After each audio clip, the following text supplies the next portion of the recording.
Hi guys, ಎಲ್ಲ ಹೇಗಿದ್ದೀರಾ? ನಮಸ್ಕಾರ. ನಿಮಗೆ UK ಅಕ್ವಾಟಿಕ್ಗೆ ಸುಸ್ವಾಗತ.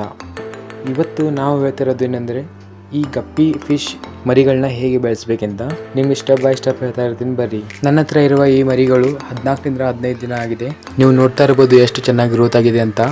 ಗೈಸ್, ಇವುಗಳಿಗೆ ಏನು ಮೋಸ್ಟ್ ಇಂಪಾರ್ಟೆಂಟ್ ಅಂದರೆ ಇವಕ್ಕೆ ಮುಚ್ಕೊಳ್ಳೋದಕ್ಕೆ ಜಾಗ ಬೇಕು, ಇಲ್ಲಾಂದರೆ ಅವು ಅಂಜಿ ಸಾಯಲು ಕಾರಣ ಆಗುತ್ತೆ. ನೀವು ಅದಕ್ಕೆ ಎಷ್ಟಾಗುತ್ತೆ ಅಷ್ಟು ಮುಚ್ಚಿಕೊಳ್ಳಲು ಜಾಗ ಮಾಡಬೇಕು. ಮತ್ತು ಇವುಗಳಿಗೆ ಫುಡ್ ವಿಚಾರ ಅಂದರೆ ಅಂಗಡಿಯಲ್ಲಿ ಸಿಗುತ್ತಲ್ಲ ಪೆಲೆಟ್ಸ್, ಅವೇ ಕೊಡುವುದು. ಸಣ್ಣ ಪೀಸ್ ಮಾಡಿ ಕೊಡ್ಬೋದು ಇದಕ್ಕೆ. ಮತ್ತು ಗಾಯ್ಸ್, ಮೊಯ್ನಾ ಅದೆಲ್ಲ ಕೊಡ್ಬೋದು, ಅಂದರೆ ಬೇಗ ಗ್ರೋತ್ ಆಗುತ್ತೆ ಅವನ್ನೆಲ್ಲ ಕೊಟ್ಟರೆ. ಗೈಸ್, ನೀವು ಈಗ ಫಸ್ಟ್ ಸರ್ತಿ ನೋಡ್ತಾ ಇದ್ರಿ ಚಾನಲ್ನ ಸಬ್ಸ್ಕ್ರೈಬ್ ಮಾಡ್ಕೊಳ್ಳಿ. ನೀವು ಒಂದು ಸಬ್ಸ್ಕ್ರೈಬಿಂದ ನಮಗೆ ಇನ್ನೊಂದು ವಿಡಿಯೋ ಮಾಡೋದಕ್ಕೆ ಇದನ್ನಾಗುತ್ತೆ, ಖುಷಿಯಾಗುತ್ತೆ.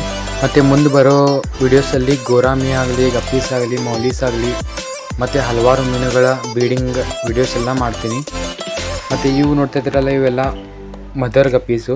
ನನ್ನ ಹತ್ರ ಇರೋದು ಈಗ 10 ಗಪ್ಪೀಸ್ ಇದೆ. ಅದರಲ್ಲಿ 7 ಗಪ್ಪೀಸ್ ಫಿಮೇಲ್ ಇದೆ, 3 ಗಪ್ಪೀಸ್ ಮೇಲ್ ಇದೆ. ಇದರಿಂದ ಈಗ ಇದರಲ್ಲಿ 4 ಲೋಡೆಡ್ ಇದೆ ಗಪ್ಪೀಸು, ನಿಮ್ಗೆ ಕಾಣ್ತಾ ಇಲ್ಲ.